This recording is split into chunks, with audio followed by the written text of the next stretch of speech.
বিসমিল্লাহির রহমানির রহিম। আমার ভাই ও বোনেরা, আজকে আমাদের ডিজায়ারগুলো অনেক উচ্চাকাঙ্ক্ষী হয়ে গেছে। আজকে আমরা দুনিয়াদারিতে ব্যস্ত হয়ে গেছি, খেলাধুলায় মত্ত হয়ে গেছি, প্রেম ভালোবাসায় লিপ্ত হয়ে গেছি, আজকে আমরা জেনা ব্যভিচারে লিপ্ত হয়ে গেছি। আমাদেরকে ভালো কিছু ভাবার আমাদের কাছে সময় নেই, আমরা ভালো কিছু মনে করতে পারি না। আজকে আমরা ভুলে গেছি যে পরবর্তী কালে একটা কোনো একটা জীবন রয়েছে, পরকাল বলে কোনো একটা জীবন রয়েছে। এত কিছু হয়ে যাওয়ার পরও মানুষ খেলাধুলায় মত্ত হয়ে রয়েছে। এখন পর্যন্ত তাদের টনক নড়ে না, এখন পর্যন্ত তারা জানে না যে আজকে ভারতবর্ষে কি হতে চলেছে। একদিকে চাকরি হারা শিক্ষকদের আর্তনাদ, আর একদিকে হচ্ছে মুসলিম সম্প্রদায় ওয়াকাফ সম্পত্তি নিয়ে পুরো ভারতবর্ষে একটা হাহাকার পরিস্থিতি চলছে। কে কথা শুনবে আমাদের? আর আজকে যারা আমরা মত্ত হয়ে গেছি খেলাধুলায়, মত্ত হয়ে দুনিয়াদারিতে, মনে রাখবেন পৃথিবীতে সব থেকে বড় হাকিকাত, সব থেকে রিয়েলিস্টিক পার্ট হচ্ছে মৃত্যু।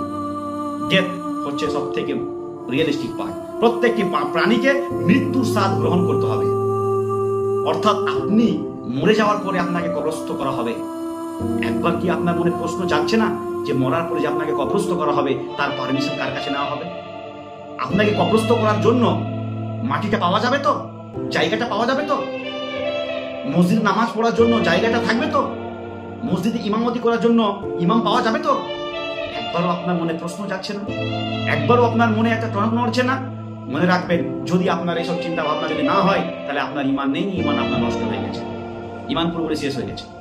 কমপক্ষে আল্লাহ সুবহানাহু ওয়া তাআলার জমির জন্য তো কথা বলুন, কমপক্ষে আল্লাহ সুবহানাহু ওয়া তাআলার জন্য তো লড়াই করুন।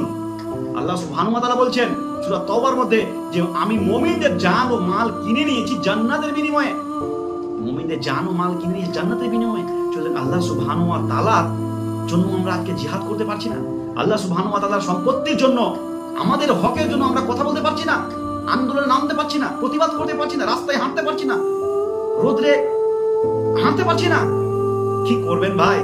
জীবন রেখে কি হবে? আল্লাহকে জবাব দিবেন, আল্লাহকে জবাব দিতে হবে কিয়ামতের দিনে। আল্লাহ সুবহানাহু ওয়া তাআলা এটাকে জিম্মেদারি করবেন আপনাকে, এটা মাথায় রাখবেন, আর এটা যেন ছাড় পাবেন না। তাই আমি দোয়া করছি, আমার ভাই বোনদের কাছে অনুরোধ করছি যে রাস্তায় নামুন ভাই, ঘরে বসে থাকিয়েন না, রাস্তায় নামুন, আন্দোলনে নামুন, প্রতিবাদ করুন।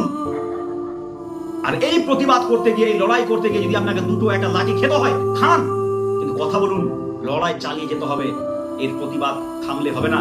আজকে ফিলিস্তিনরা মরছে, কিসের জন্য মরছে? কিসের জন্য মরছে? আজকে আমাদেরকে লড়াই করতে হবে এই ওয়াকাফ অ্যামেন্ডমেন্ট অ্যাক্টের বিরুদ্ধে। পুলিশ প্রশাসনকে নিয়ে আন্দোলন করতে হবে এই ভাজপা সরকারের বিরুদ্ধে। নামুন, প্রতিবাদ নামুন, দুনিয়াদারিতে ব্যস্ত থাকিয়েন না। আল্লাহ সুবহানাহু ওয়া তাআলা যেন আমাদেরকে সঠিক বোঝার তৌফিক দান করুক, আমাদেরকে যেন হেদায়েত দিক। আমিন। আসসালামু আলাইকুম।